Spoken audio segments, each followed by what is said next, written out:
Apa yang kamu ketahui tentang tanaman ini? Apa manfaatnya bagi kehidupanmu? Apa yang kalian ketahui tentang tumbuhan sebagai sumber makanan? Coba kalian amati gambar berikut. Hewan dan manusia memperoleh manfaat dari tumbuhan. Manfaat tumbuhan bagi manusia antara lain: pertama, tentunya sebagai sumber energi bagi manusia, sumber vitamin untuk menjaga kesehatan tubuh, sumber oksigen untuk bernafas, pengikat air tanah, peneduh, dan untuk memperindah kehidupan di bumi. Manfaat tumbuhan bagi hewan, salah satunya tentunya sebagai sumber energi bagi hewan tersebut. Tumbuhan merupakan sumber bagi kehidupan manusia dan hewan. Tumbuhan adalah produsen, penghasil cadangan makanan, dan sumber oksigen untuk bernafas dan melindungi bumi dari sengatan sinar matahari.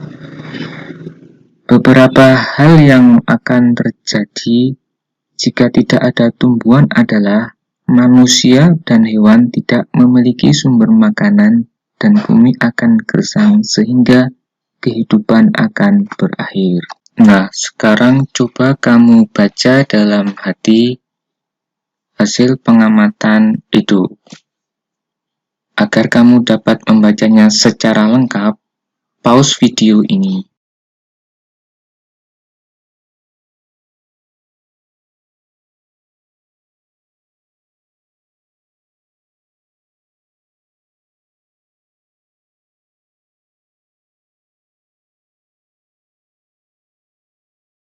Ide pokok dan informasi penting dari teks berjudul Bagaimana Jagung Berkembang Biak.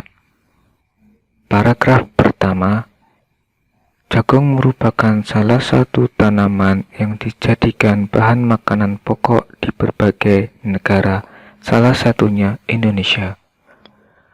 Paragraf kedua, jagung dikembangkan dengan biji. Paragraf ketiga, pembuahan pada jagung terjadi ketika serbuk sari jatuh di kepala putih. Paragraf 4, bunga yang sudah mengalami pembuahan akan terus tumbuh dan berkembang menjadi jagung.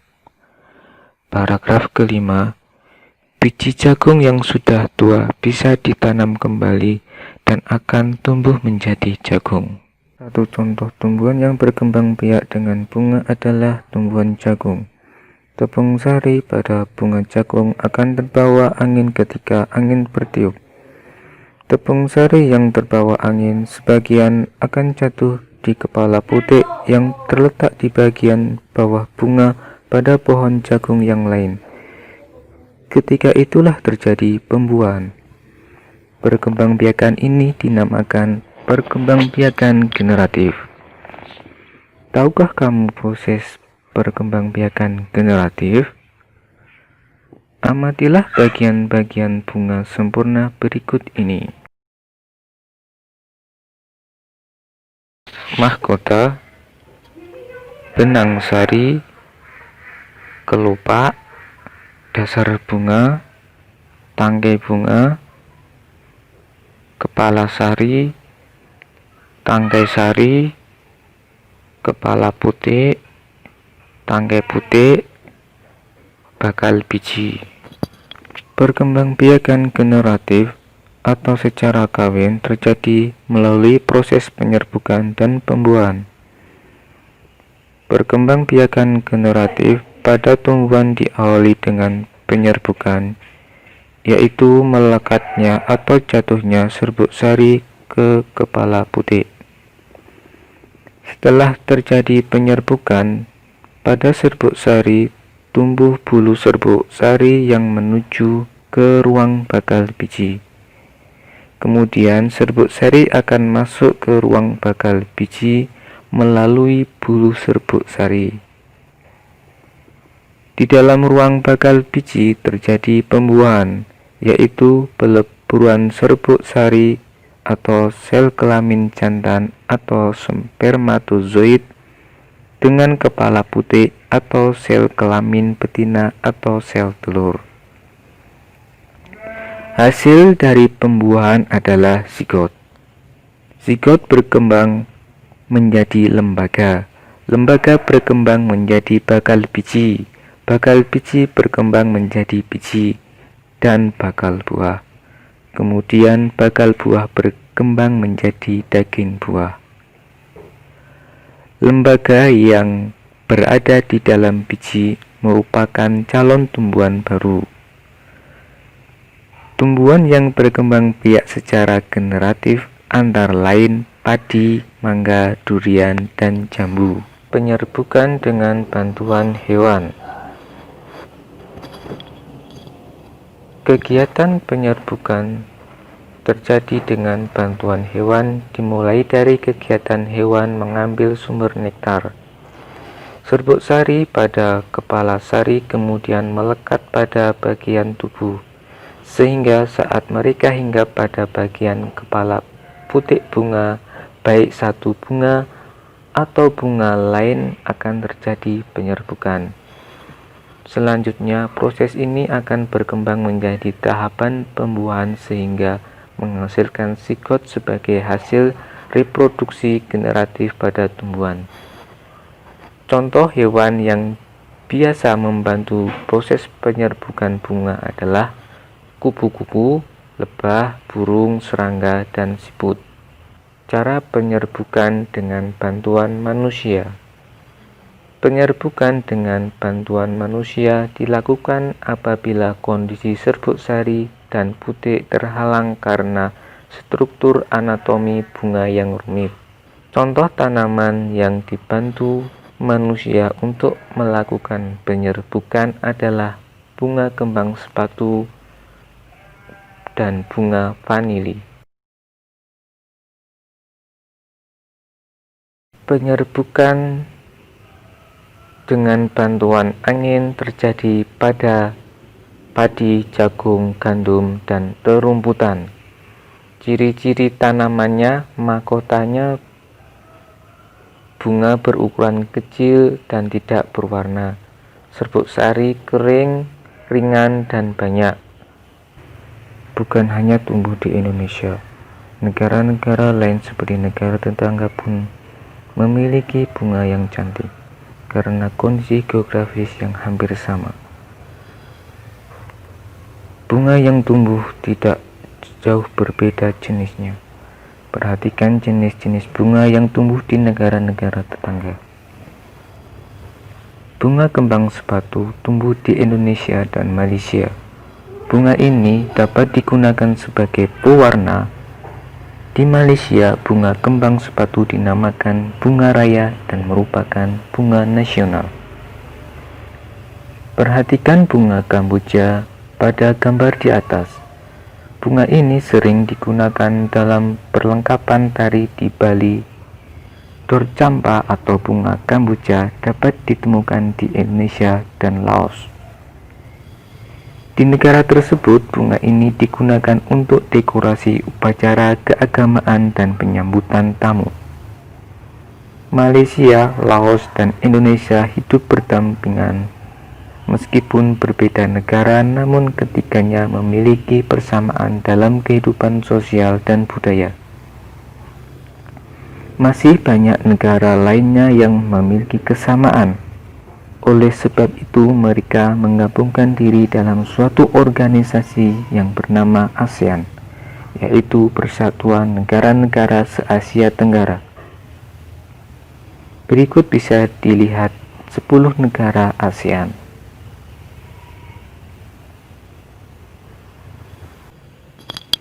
ASEAN menjawab kebutuhan hidup bertetangga. Kamu pasti pernah merasakan nyaman hidup bertetangga. Hal ini terasa saat semua keluarga saling mendukung, saling membantu, dan bekerja sama. Kenyamanan dalam bertetangga perlu diwujudkan karena tiap keluarga memiliki kepentingan yang sama. Hal itu juga yang mendasari terbentuknya ASEAN. ASEAN adalah sebuah organisasi internasional yang beranggotakan negara-negara di kawasan Asia Tenggara. Negara-negara ini bersatu karena adanya persamaan letak geografis dan kemiripan budaya. Kepentingan yang sama dalam memajukan pertumbuhan ekonomi, sosial, budaya, serta menjaga keamanan kawasan menjadi dasar pertimbangan para tokoh-tokoh dunia pendiri ASEAN. Pada tahun 1967, ASEAN berdiri atas dasar Deklarasi Bangkok. Serta itu, tokoh-tokoh dari 5 negara yang terlibat dalam diskusi menjadi pencetus dan pendiri organisasi ini. 5 negara yang menjadi anggota pertama ASEAN di tahun 1967 adalah Indonesia, Malaysia, Thailand, Singapura, dan Filipina. Para utusan dari kelima negara tersebut yang sekaligus merupakan tokoh-tokoh pendiri ASEAN adalah Adam Malik dari Indonesia, Tun Abdul Razak dari Malaysia, Tanat Koman dari Thailand, S. Raja Ratnam dari Singapura, dan Narcisco Ramos dari Filipina. ASEAN harus dapat memberikan manfaat bagi semua anggotanya. Untuk itu, berbagai kerjasama dikembangkan untuk memajukan kesejahteraan semua anggotanya. Kerjasama di bidang ekonomi, sosial, budaya, serta politik dikembangkan demi kemajuan semua anggota. Manfaat yang dirasakan oleh anggota-anggota ASEAN membuat semakin banyak negara yang kemudian bergabung dengan organisasi ini. Saat ini ada 10 negara yang menjadi anggota ASEAN. Berdasarkan urutan waktu bergabungnya, negara anggota ASEAN tersebut adalah 1. 5 negara pendiri yaitu Indonesia, Malaysia, Thailand, Singapura, Filipina yang bergabung pada tanggal 8 Agustus 1967. 2. Brunei Darussalam bergabung pada tanggal 7 Januari 1984. 3. Vietnam bergabung pada tanggal 28 Juli 1995. 4. Laos dan Myanmar bergabung pada tanggal 23 Juli 1997. 5. Kamboja bergabung pada tanggal 30 April 1999. Masyarakat negara-negara ASEAN memiliki kehidupan sosial budaya yang unik. Kamu dapat mempelajarinya dengan membaca teks berikut. Brunei Darussalam. Kampung Ayer adalah desa terapung di Brunei Darussalam. Tahun 1400, Kampung Ayer sempat menjadi pusat pemerintahan. Saat ini banyak penduduknya yang memiliki perahu pribadi dan disimpan di bawah rumah apung mereka. Budaya Brunei banyak dipengaruhi oleh ajaran Islam. Mayoritas penduduknya adalah orang Melayu. Kata Brunei berasal dari kata nah baru yang diucapkan oleh Awang Alak Betatar, penemu negara ini. Kata Darussalam berarti tempat yang damai atau rumah keamanan. Dalam percakapan, menunjuk dengan jari telunjuk dianggap kasar. Secara tradisional, orang Brunei tidak berjabat tangan dengan lawan jenis. Melepaskan sepatu adalah kebiasaan umum orang Brunei sebelum memasuki rumah orang lain. Malaysia. Patung Dewa Murungga di Malaysia merupakan patung berukuran 42,7 meter. Patung ini terletak di Batu Chaves, gua yang merupakan salah satu kuil Hindu di luar India yang paling populer. yang didedikasikan untuk Dewa Murungga. Malaysia memiliki kota yang bernama Georgetown, yaitu kota yang terdaftar dalam UNESCO World Heritage. Kota ini terletak di Pulau Penang. Georgetown adalah kota yang memiliki ragam jenis budaya. Banyak gedung peninggalan masa Eropa dan bangunan bernuansa Melayu Tionghoa. 3 kaum utama di Malaysia adalah Melayu, Cina, dan India. Musik tradisionalnya banyak dipengaruhi oleh budaya Cina, Islam, India, dan Indonesia. Makanan khasnya adalah nasi lemak. Budaya Filipina merupakan hasil perpaduan antara budaya Barat dan Timur. Kehidupan budayanya dipengaruhi oleh budaya Melayu, Cina, dan Spanyol. Bahasa Filipina adalah bahasa nasional dengan bahasa Inggris sebagai bahasa pengantar untuk urusan perdagangan dan pergaulan. Ada 8 dialek utama yang digunakan oleh masyarakat Filipina, yaitu Tagalog, Cebuano, Ilocano, Hiligaynon atau Ilonggo, Bicol, Waray, Pampango, dan Pangasinense. Po dan Opo adalah sebutan orang Filipina terhadap orang yang lebih tua. Mereka memanggilnya dengan menggunakan kata-kata seperti kuya, ate, manong, atau manang, yang menunjukkan rasa penghormatan. Jabat tangan adalah bentuk salam yang paling sering dijumpai di Filipina. Tarian Tinikling merupakan tarian masyarakat Filipina. Tarian ini menceritakan tentang burung tinikling yang berjalan melompat menghindari perangkap bambu petani padi. Kamboja. Banyak candi di Kamboja terbuat dari batu. Dewa-dewa dari agama Hindu dan Buddha terukir pada tembok.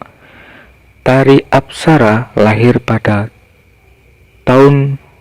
2000 tahun yang lalu. Relief tarian banyak ditemukan di bangunan-bangunan keagamaan di Kamboja. Orang Khmer mengenakan syal kotak-kotak yang disebut krama. Pria dan wanita Khmer mengenakan bandul Buddha pada kalungnya. Tujuannya adalah untuk menjaga dari roh jahat dan membawa keberuntungan. Makanan terkenal Kamboja adalah cha yang berarti tumisan. Myanmar disebut sebagai negara 1000 pagoda. Hal ini disebabkan karena sangat mudah menemukan kuil-kuil suci Buddha. Mayoritas penduduk Myanmar adalah keturunan Tibet. Bahasa yang digunakan adalah bahasa Burma.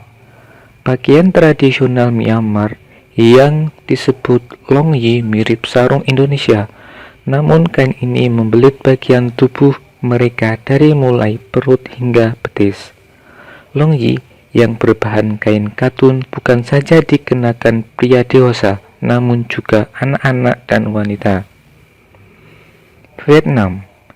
Permainan menangkap jangkrik dengan mata tertutup adalah permainan tradisional anak Vietnam. Anak yang berada di tengah lingkaran matanya ditutup kain, menangkap salah satu teman dan menebak namanya. Vietnam terkenal dengan baju khasnya yang disebut Áo Dai. Topi caping pun banyak ditemui di sana. Orang Vietnam gemar duduk di dingklik, yaitu kursi yang sangat pendek. Bukan hanya untuk makan, bahkan untuk mengobrol pun mereka senang duduk di atas dingklik. Mayoritas orang Vietnam memiliki nama keluarga Nguyen. Hal ini disebabkan karena dinasti Nguyen berkuasa mulai 1803 sampai 1945 dan merupakan dinasti terakhir di Vietnam. Laos. Nama Laos berhubungan dengan penemunya, yaitu Ai Lau. Orang Laos terkenal kesabaran dan kesederhanaannya. Hal ini terkait dengan ajaran agama Buddha yang banyak dianut masyarakatnya. Olahraga tradisional di Laos adalah katau, seperti olahraga bola voli, namun menggunakan kaki untuk menangkap dan memukul bola. Bola terbuat dari anyaman bambu. Tahun baru Laos disebut Bun Pimai. Semua penduduk membersihkan rumah, mengenakan pakaian baru, dan mencuci patung-patung Buddha. Makanan utama bangsa Laos adalah nasi atau beras ketan yang dimakan dengan tangan langsung. Orang Laos menyebut dirinya Lu Kau Niao, yang artinya anak turun nasi ketan. Upacara sakral pemberian sedekah atau yang dikenal dengan Saibat merupakan upacara di Laos. Para biksu membawa bakul kecil mengitari sebagian kecil kota untuk menerima sedekah dari penduduk setempat yang mayoritas beragama Buddha. Singapura memiliki lambang negara, yaitu Merlion. Merlion adalah patung berkepala singa dan berbadan ikan. Menurut mitos, Singapura dahulunya adalah kampung ikan. Kampung ini bernama Temasek, yang berasal dari bahasa Jawa yang artinya lautan. Singapura berasal dari kata Sanskerta yang berarti kota singa. Penduduk Singapura berasal dari Cina, Melayu, India, dan Eropa. Kaum Baba adalah sebutan bagi keturunan Cina Melayu. Singapura memiliki 4 bahasa resmi, yaitu Melayu, Mandarin, Inggris, dan Tamil. Masyarakat Singapura memiliki budaya jalan kaki. Sekitar 80% masyarakatnya memilih untuk berjalan kaki kemana-mana. Hal ini disebabkan harga kendaraan, yaitu mobil dan bahan bakar, sangat mahal. Kepiting cabai adalah makanan yang sangat digemari masyarakat Singapura. Thailand adalah satu-satunya negara di ASEAN yang tidak pernah dijajah bangsa Eropa. Thailand dalam bahasa Thai adalah Partet Thai, yang artinya tanah kebebasan. Sejak tahun 1800-an, Thailand berubah nama antara lain Siam, dari bahasa Sanskerta yang artinya gelap atau coklat, dan Thailand. Ramakien adalah cerita nasional Thailand yang mempengaruhi kehidupan masyarakatnya. Di Thailand, kepala adalah bagian tubuh yang paling dihormati. Tidak ada orang yang akan berani menyentuh kepala, bahkan kepala anak-anak.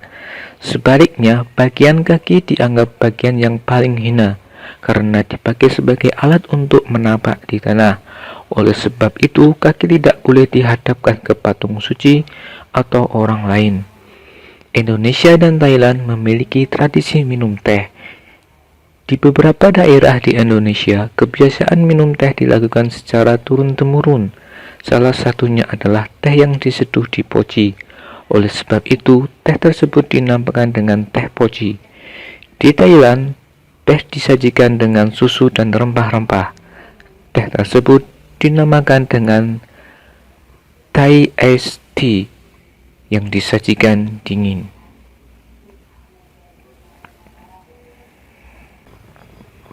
Bagaimana dengan kehidupan dan budaya Indonesia? Indonesia terletak di antara 2 benua dan 2 samudera. Letak tersebut membuat Indonesia berada di tempat yang cukup strategis. Dengan letak yang cukup strategis tersebut, Indonesia memiliki fasilitas jalur transportasi yang menguntungkan, baik itu jalur darat, laut, maupun udara. Selain itu, letak yang strategis ini juga menyebabkan Indonesia memiliki iklim tropis. Selain memiliki letak dan iklim yang sangat baik, Indonesia juga merupakan satu-satunya negara yang terdiri dari beribu-ribu pulau. Indonesia setidaknya memiliki 17.504 pulau besar dan pulau-pulau kecil, dan sekitar 6.000 pulau diantaranya tidak berpenghuni. Pulau tidak berpenghuni ini menyebar di sekitar garis khatulistiwa. Wilayah Indonesia terbentang sepanjang 3.977 mil di antara Samudra Hindia dan Samudra Pasifik. Apabila perairan antara pulau-pulau tersebut digabungkan, luas Indonesia mencapai 1,9 juta mil persegi.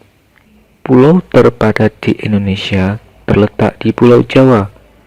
Jumlah penduduk di pulau ini mencapai setengah dari jumlah populasi di Indonesia. Oleh karena itu, Pulau Jawa ini dijadikan sebagai wilayah pusat dari negara Indonesia. Karena ibu kota negara Indonesia terletak di pulau ini, yaitu Jakarta. Kebudayaan Indonesia merupakan gabungan dari seluruh kebudayaan lokal yang telah ada sebelum wilayah tersebut terbentuk menjadi Indonesia pada 1945. Seluruh kebudayaan yang beraneka ragam di Indonesia pada saat itu menjadi bagian integral daripada kebudayaan Indonesia. Kondisi geografis Asia Tenggara. Letak geografis Asia Tenggara berada di antara tiga perairan, yaitu Samudra Hindia dan Teluk Benggala di bagian barat, Laut Cina Selatan di utara, dan Samudra Pasifik di timur. Wilayah Asia Tenggara dibagi menjadi dua dataran, yaitu satu dataran berbentuk semenanjung, satu daratan berbentuk semenanjung. Wilayah yang berbentuk semenanjung adalah Myanmar, Thailand, Laos, Kamboja, Vietnam, dan wilayah Malaysia bagian barat. Daratan berbentuk gugusan kepulauan. Wilayah yang berbentuk gugusan kepulauan adalah Filipina, Indonesia, wilayah Malaysia bagian timur, Singapura, dan Brunei Darussalam. Perbedaan dan persamaan karakteristik negara ASEAN. Berikut ini adalah tentang karakteristik negara pada diagram Venn yang telah disiapkan. Tulislah pemikiranmu tentang karakteristik negara pada diagram Venn yang telah disiapkan. Tentukan dua negara yang akan kamu cari informasinya lebih dalam lagi. Tulis di kotak yang tersedia. Tulis masing-masing karakteristiknya di lingkaran sesuai dengan negaranya. Di tengah lingkaran, kamu dapat menuliskan persamaan karakteristik yang dimiliki oleh kedua negara. Negara Indonesia. Di Gabungan Nasional Melati Anggrek Rafflesia arnoldii. Di Malaysia, bunga nasional adalah bunga raya. Kemudian terdapat lebih dari 30 etnik atau suku bangsa. Di Malaysia terdapat kaum utama Melayu, Cina, dan India. Di Indonesia memiliki kota budaya Yogyakarta dan pariwisata di Bali. Di Malaysia memiliki kota Georgetown dengan ragam jenis budaya, banyak gedung peninggalan Eropa, dan bangunan Melayu Tionghoa. Kemudian persamaannya adalah rumpun bangsa Melayu, akar budaya sama, bahasa Melayu sebagai bahasa resmi. Kemudian negara Indonesia dengan negara Singapura. Negara Indonesia, pemanfaatan anggrek digunakan sebagai bunga hias. Di Singapura, pemanfaatan anggrek dijadikan aromaterapi. Luas Indonesia 1.905.000 km persegi. Di Singapura, luasnya hanya 719,1 km persegi. Bahasa Indonesia menjadi bahasa resmi. Di Singapura, bahasa resminya adalah bahasa Inggris. Potensi wisata karena kekayaan budaya alam. Potensi wisata di Indonesia karena kekayaan budaya dan alam yang indah. Di Singapura, potensi wisata karena modernisasi negara. Kemudian persamaannya, sama-sama negara tropis, anggrek sebagai bunga hias, negara berbentuk republik, dan pernah dijajah.